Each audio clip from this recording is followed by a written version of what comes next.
Thank you, Mr. Chairman. So we talked quite a bit in the debate over the previous bill about why it is so dangerous and extreme to inject politics into science-based species management, to take away the ability of wildlife officials to use best available science to make listing decisions, and instead have those decisions made by politicians here in Washington, and then to use the CRA, which is such a blunt instrument, in a way that not only takes away science-based management, but then burns the bridge and prevents wildlife officials from taking future actions under the ESA. So that obviously is quite extreme and quite dangerous.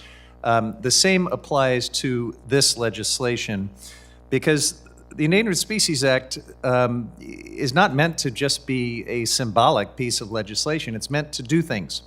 And the way it actually is designed to do things, to protect and recover and save species from extinction, is primarily using the tools of listing and the tool of critical habitat designation. And so we now consider a piece of legislation that attacks that second pillar of the Endangered Species Act and would dramatically constrain science-based wildlife management in its ability to designate critical habitat. Why is that a problem? Well, Mr. Case spoke eloquently about what that means in a place like Hawaii that's experiencing terrible biodiversity loss. Species, if they are recovering, may need more room. They need more places to go in order to achieve what we all say we want, which is recovery and eventually delisting. And yet this is a narrowly constrained definition of critical habitat that would say they only get that protection in places that are already occupied. That is really emasculating the entire critical habitat function of the ESA and really leaving a shell in place of one of the most important bedrock environmental laws in our country, and a popular environmental law. What this also would do is create a very powerful incentive for landowners and others in situations where species are beginning to recover, are beginning to expand their range. The incentive would be for them to shoot, shovel, and shut up.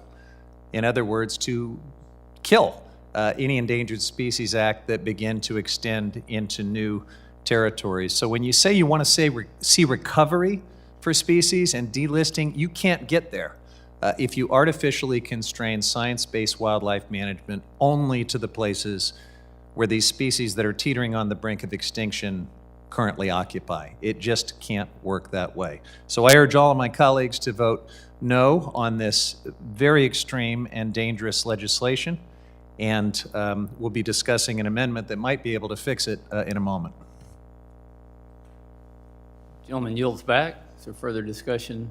Mr. Chairman, Mr. Tiffany, you're recognized for 5 minutes. I would like to yield my time to Mr. Bentz from Oregon.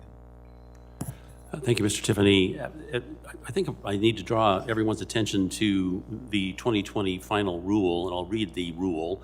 For purposes of designating critical habitat only, habitat is the abiotic and biotic setting that currently or periodically contains the resources and conditions necessary to support. So your assertion that it has to have the creature within it is incorrect. And it goes on to say one or more life processes of the species. The underlying thought here is what's the rule that will give clarity both to those who have to deal with the rule when it comes to development and other actual activities that are happening around these species on the one hand, and a certainty to the creature that's trying to be protected. On the other, Justice Scalia observed, regulatory decisions are inherently political. Regulatory decisions are inherently political, made by institutions whose managers change with each presidential election and which are under the constant political pressure of the congressional authorization and appropriations process. Okay, yes, so this rule has actually changed 4 times in the past 10 years. Every time there's been a change in presidency, then we get a change in the rule. The correct approach here, I believe, is to take the clearest statement of where we're trying to go, the one that has clarity, not to suggest that science should be ignored, of course not, but you can't do this on a case-by-case basis and then expect anybody to be able to plan around it. And that's what the new rule does. And so let's try to build on a foundation that protects both the species and the folks that have to work in and around and try to support the species. Again, I'd recommend this Journal on Energy and Law Resources, an excellent analysis. And the reason I support the article, of course, is it supports my position on it, but I'll also suggest that the reasoning is excellent. And but I don't want to have people saying, as I just heard, that somehow the 2020 rule requires the current presence of the species. That's not right. So anyway, with that, I yield back and thank you, Mr. Tiffany.